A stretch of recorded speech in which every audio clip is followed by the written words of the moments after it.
जयपुर से एक बहुत बड़ी खबर आ रही है। एक कदीमी कब्रिस्तान था जयपुर में जो 1991 से पूरी तरह से वहां पर मुर्दे रोजाना की बुनियाद पर दफनाए जाते हैं। लेकिन कल एक 85 साल के बुजुर्ग का इंतकाल हो गया और उनकी डेड बॉडी लेकर के जब कब्रिस्तान पहुंचा गया, कब्र खोदने की कोशिश की गई तो वहां पर कुछ हिंदुवादी संगठन के लोग आ गए और उसको पार्क बताते हुए मुसलमानों को वहां पर कब्र खोदने से रोका, उस पर आपत्ति जताई।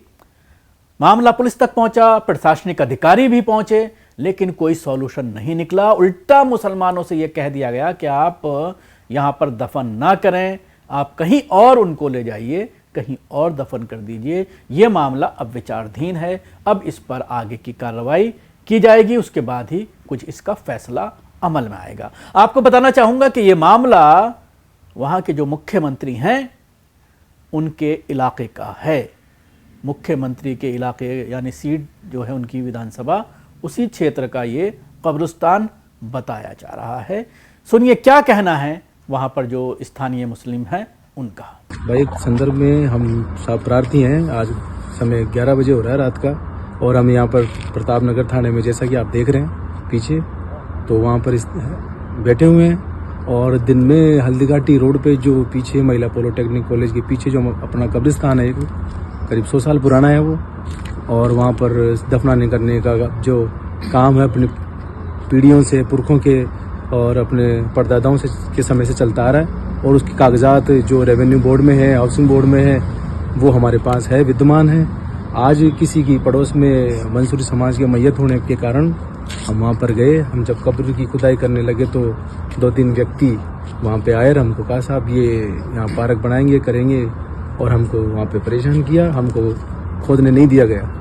तो हमने उनको हमारे दस्तावेज दिखाए जो आवासन मंडल ने दे रखे हैं, रेवेन्यू बोर्ड ने दे रखे हैं, और हमारे पास सन 1991 से लेकर अब तक के कागजात हैं। तो वो कागज हमने उनको दिखाए, फिर भी नहीं हुआ। फिर प्रशासन को बुलाया गया तो प्रशासन ने हमको थाने में यहाँ बुलाया, तो हमने हमारे कागजात उनको दे दिए, कर दिए, सब कुछ कर दिया, लेकिन हमारी सुनवाई अभी तक नहीं हुई है। हम दिन के 2 बजे से हम यहाँ अभी रात के 11 बजे तक यहीं पर हैं और हमारा कोई मुकदमा भी दर्ज नहीं हुआ अभी तक, और कोई रिलीफ हमें मिली नहीं है, और किसी भी प्रकार की हमारी कोई मदद के कहीं से की नहीं जा रही है। तो आप मीडिया के माध्यम से या अन्य प्रकार से हम दरख्वास्त करते हैं कि साहब हमारे जो दस्तावेज है वैलिड हैं, उचित हैं, और उनको मद्देनज़र रखते हुए और हमारी मदद की जाए और हमें जो सच है वो लाया जाए। हम कोई गलत नीयत से किसी के पट्टा मकान से कुछ कब्जा करने के किसी प्रकार की उसमें नहीं है। हम वैलिड हैं और हमारा जो कब्रिस्तान है वो बरसों पीढ़ियों पुराना है, तो इसमें हमारी ज़रूर से ज़रूर मदद की जाए। ठीक, ये सभी हमारे भाई हैं जो यहाँ पर अब तक डटे हुए हैं इस ठंड के अंदर, और हमारी किसी प्रकार से कोई मदद नहीं हो पा रही है। 25 जनवरी 2026। ठीक, तो सुना आपने, पुलिस ये कह रही है कि हमारे पास अभी तक शिकायत ही नहीं आई है।